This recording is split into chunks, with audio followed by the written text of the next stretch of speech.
짱구 엄마님의 사연입니다. 뒤바뀐 운명. 안녕하세요, 왓썹님. 저는 왓썹님의 방송을 열혈 애청 중인 40대 주부입니다. 늘 다른 분들의 사연을 듣기만 하다가 이리 올리려고 하니 조금 긴장되네요. 그럼 제 얘기 시작하겠습니다.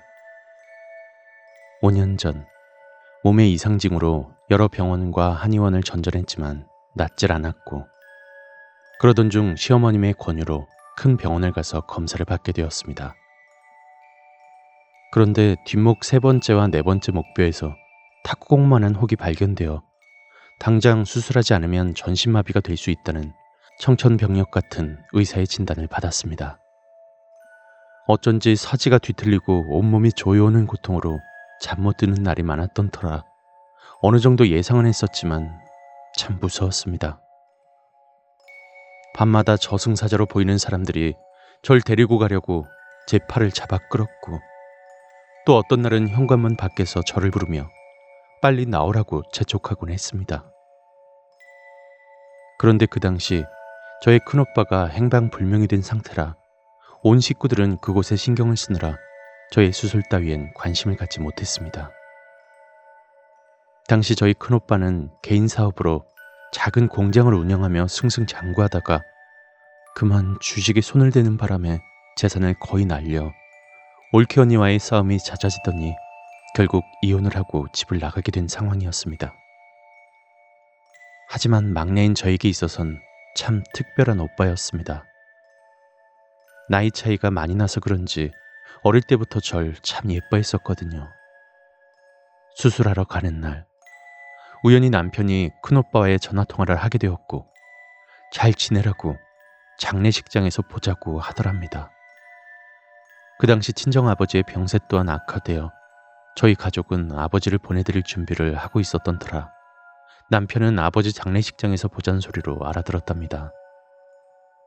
그렇게 병원 입원 이틀 후 10시간의 긴 수술 끝에 정말 기적적으로 살아났습니다. 그런데 중환자실에서 일반 병실로 옮겨지던 그날, 현실인지 꿈인지 모를 정말 생생한 체험을 하였습니다. 큰오빠가 쓱 들어오더니 저를 깨우는 겁니다. 고생 많았지? 이제 다 끝났어. 넌 살았다. 앞으로 좋은 일들만 있을 거야. 잘 지내고 난 이제 간다. 그리고 제 어깨를 툭툭 두드리며 또 쓱 사라지는 겁니다. 정신을 차리고 보니 간호사가 제 팔에 주사를 놓고 있길래 저 잠든 사이에 누가 왔다 갔나요? 하고 묻자 간호사는 고개를 가로저으며 아니요, 아무도 안 왔다 갔는데요? 라고 했습니다. 꿈이라고 하기엔 너무나도 생생했습니다. 한 달 후 전 회복이 되어 퇴원했지만 그때까지도 큰오빠의 행방은 밝혀지지 않았고, 그러던 어느 날 동네 야산에서 목매달아 죽었다는 소식을 들었습니다. 하늘이 무너지는 줄 알았습니다. 그러고 보니 중환자실에 있을 때도 큰오빠를 봤습니다. 한쪽 구석에서 애처롭게 저를 내려다보고 있었는데, 그 후로 오빠가 절 대신해서 죽었던 생각에 너무나 힘들었습니다. 장례를 치르고 낙골당 바닥에 주저앉아 내가 죽었어야 하는데 오빠 미안해. 나 저승사자가 몇 번을 데리러 와서 내가 가라고 내쫓았었어. 근데 나 대신 오빠를 데리고 갔나 봐. 우리 오빠 불쌍해서 어떡해. 하며 하염없이 울었습니다.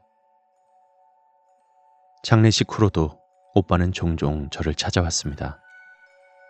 하루는 양복을 쫙 빼입고 나타나 어디 좋은 데 놀러 간다며 자랑을 하길래 오빠 어디 가는데 나도 데려가 라며 따라갈라 치면 안 돼, 넌 오면 안 돼 하면서 가까이 못 오게 했습니다. 그런데 사건은 주말인 다음 날 일어났습니다. 가족끼리 가까운 곳에 나들이를 가던 그때 사거리에서 시내버스와 충돌하는 대형 사고가 일어났습니다. 저희 차는 앞범퍼가 완전히 찌그러져 연기가 나고 있었고 에어백도 터졌습니다. 저는 순간적으로 뒷좌석에 있는 아이들부터 돌아보았고 아이들의 안전 여부를 물었습니다. 다행히 아이들은 가벼운 타박상만 입고 별 이상은 없는 듯 했습니다. 남편도 저도 신기할 정도로 멀쩡하더라고요. 지나가던 사람들과 사고를 낸 버스 안에 있던 사람들의 시선은 모두 저희에게 쏠렸고 다들 신기하게 쳐다보았습니다. 그거 참 이상하네. 아니 차가 저리 됐는데 사람들이 저렇게 멀쩡할 수가 있나. 아이고 하늘이 도왔네. 하늘이 도왔어. 순간 어젯밤 꿈이 생각났습니다. 그래, 오빠가 우릴 살렸구나. 오빠, 고마워. 그렇게 사고 수습을 한 후 여느 때와 다름없는 생활을 하고 있었습니다. 집안일을 해놓고 잠깐 소파에 앉아 TV를 보다가 잠깐 잠이 들었는데 아파트 뒤쪽에서 요란한 경적 소리가 울려서 얼른 나가보니 오빠가 저희 차 앞바퀴를 발로 툭툭 차며 야, 이거 오른쪽 차 바퀴가 조금 이상하다. 얼른 갈아라. 큰일 나겠다. 라고 하는 것이었습니다. 그게 다였습니다. 왠지 찝찝한 기분에 남편에게 전화했더니 아침에 출근하다가 차바퀴가 펑크나 엄청 고생했다는 겁니다. 그날은 눈도 많이 오고 정말 추운 날이었죠. 자칫하면 두 번째 사고로 이어질 수도 있었답니다.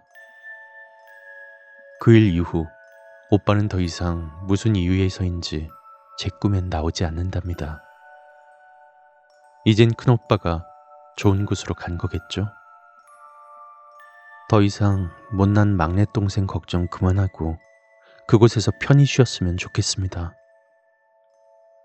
저는 늘 나 대신 오빠가 죽었다는 죄책감 때문인지 오빠가 보고 싶을 때마다 낙골당해를 갑니다. 오늘은 그런 오빠가 참 많이 보고 싶습니다.